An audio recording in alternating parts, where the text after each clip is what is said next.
Guys, welcome back to my channel. അപ്പോൾ ഞാൻ morning കോളേജിലൊക്കെ പോയി. കോളേജ് കഴിഞ്ഞിട്ട് പിന്നെ നേരെ ഞാൻ സ്റ്റുഡിയോയിലേക്ക് പോയി. വേറെ ഒന്നിനല്ല, ഒരു കുട്ടി ഷോപ്പിങ്ങിന് എൻ്റെ ഈ കുട്ടിന് വേണ്ടി അവൻ്റെ ബർത്ത്ഡേ വരുന്നതുകൊണ്ട് കുറച്ച് ഡ്രസ്സ് മേടിക്കാമെന്ന് വിചാരിച്ചു. അങ്ങനെ ഞാൻ കുറേയൊക്കെ സെലക്ട് ചെയ്തതെന്ന് എനിക്ക് എല്ലാം കൂടെ കണ്ടപ്പോൾ കൺഫ്യൂഷനായിരുന്നു, ഏതെടുക്കണം, ഏതൊക്കെയാണ് അവന് മാച്ചിങ് എന്നൊക്കെ കണ്ടപ്പോൾ എല്ലാം എടുക്കണമെന്നായിരുന്നു ആഗ്രഹം.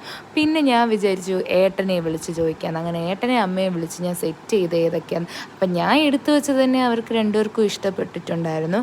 പിന്നെ അത് ഞാൻ അളവൊക്കെ കറക്റ്റ് സൈസൊക്കെ നോക്കി മേടിച്ചിട്ട് നേരെ ബില്ലൊക്കെ പേ ചെയ്തിട്ട് നേരെ എൻ്റെ പ്രിയപ്പെട്ട വണ്ടിയിലേക്ക് വന്നു. വണ്ടിയിൽ തന്നെയാണ് കോളേജിൽ പോകുന്നത്. അപ്പോൾ പിന്നെ ഞാൻ അതിൽ തന്നെ ഇപ്പോൾ എവിടെയും പോകാറുണ്ട്. എനിക്കിപ്പോൾ ഇതില്ലാതെ ഒരു നിമിഷം പോലും പറ്റുന്നില്ല. അങ്ങനെ ആയിപ്പോയി. വണ്ടിയിൽ എപ്പോഴും സഞ്ചരിക്കാനാണ് ഇഷ്ടം. അങ്ങനെ നേരെ വീട്ടിൽ വന്നപ്പോൾ യുവിക്കുട്ടൻ ഉറങ്ങിയിട്ടില്ലായിരുന്നു. എണീറ്റിരിക്കുന്നു. അല്ലെങ്കിൽ ഈ സമയത്ത് ഉറക്കമാണ്, പക്ഷേ ഇന്നെന്താ ഉറങ്ങാതെ കാത്തിരിക്കുകയായിരുന്നു. പിന്നെ ഞാൻ നേരെ കൊടുത്തപ്പോൾ ആദ്യം എടുത്ത് മാറ്റിയായിരുന്നു. പിന്നീട് ഞാൻ കാണിച്ചപ്പോൾ ആദ്യം എടുത്തത് സ്പ്രേ ബോട്ടിലായിരുന്നു. അത് എനിക്ക് വേണ്ടി മേടിച്ചതായിരുന്നു. അതായിരുന്നു അവൻ്റെ കണ്ണതിലായിരുന്നു. പിന്നെ ഞാൻ അടുത്ത് ഡ്രസ്സ് എടുത്ത് കൊടുത്തപ്പോൾ അത് നോക്കുന്നില്ല, സ്പ്രേ ബോട്ടിൽ തന്നെയായിരുന്നു അവന് വേണ്ടത്. കൈ കൊണ്ട് മാറ്റിയ ഡ്രസ്സ് അവന് അധികം ഇഷ്ടമില്ല കേട്ടോ ഇടുന്നത്. നിർബന്ധിച്ചാണ് ഡ്രസ്സ് ഇട്ട് കൊടുക്കുന്നത്.